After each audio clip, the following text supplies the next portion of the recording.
ဆက်ဆံလို့လိုက်ဆက်ဆံလို့တဲ့ချိန်မှာကျွန်တော်တို့ကပုံမှန်အပူချိန်မရောက်သေးတဲ့ဖြစ်တဲ့အတွက်ကျွန်တော်တို့မှာနော်ခီးရလဲကျွန်တော်တို့ကအောက်ကိုရောက်နေတယ်ဒါပုံမှန်ပူချိန်မရောက်သေးဘူးနောက်ပြီးတော့ဒီမှာ RPM လည်းတစ်ကိုကျော်နေတယ်ပုံမှန်ဆိုလို့ရှိရင်တစ်အောက်ရောက်မှာကျွန်တော်တို့ကဒီဟာကိုတန်းထိုးပြီးထွက်တင်ပါတယ်နော်ကျွန်တော်တို့ RPM ဘယ်လောက်ရှိလဲကျွန်တော်တို့စကန်တူလေးမှာချက်ကြည့်အောင်ဒါတော့ကျွန်တော်တို့စကန်တူကနေပြီးတော့ဒီရဲ့ RPM ကိုကျွန်တော်တို့က engine ဘယ်လောက်အပတ်ရင်းနဲ့လဲနေလဲဆိုတာကိုကျွန်တော်စကန်တူကနေကြည့်ရဖြစ်ပါတယ်ဒါဆိုလို့ရှိရင် engine speed ကကျွန်တော်တို့ဟို1000ကျော်နဲ့လဲနေတယ်အဲ့ဒီအချိန်မှာကျွန်တော်တို့ကဒီ gear ကိုကျွန်တော်တို့သွားထိုးမယ်ဆိုလို့ရှိရင်ကျွန်တော် gear ဆောင်းတာတို့ gear ဝင်ကျန်းတာတို့နောက်ပိုင်းမှာ gear ဘောက်ကိုပြည့်စည်စေနိုင်ပါတယ်နော်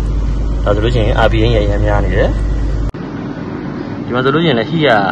သူသတ်မှတ်ထားတဲ့အပူချိန်ကိုမရောက်သေးဘူးပုံမှန်ဆိုလို့ရှိရင်ဒီ heat လက်တံလေးကဒါအရင် engine အေးနေတာဖြစ်တဲ့အတွက်ဒီရောက်ကိုရောက်နေတာပေါ့နော်ဒီလက်တံလေးကဒီအပေါ်ရောက်နေလည်းမကောင်းဘူးဒါဆိုလို့ရှိရင်လည်း heat တက်သွားပြီ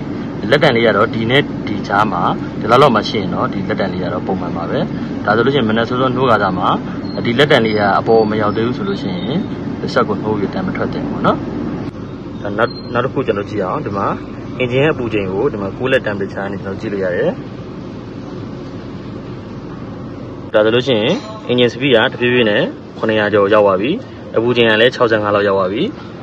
ကျွန်တော်တို့ heat လေးကလည်းကျွန်တော်တို့ဒါတော်တော်လေးနည်းနည်းလေး engine ပူလာတယ်ဆိုတဲ့အနေထားပေါ့နော် engine သူ့ရဲ့ normal operation temperature ဆိုနေရာလေးကိုရောက်လာတာဖြစ်ပါတယ်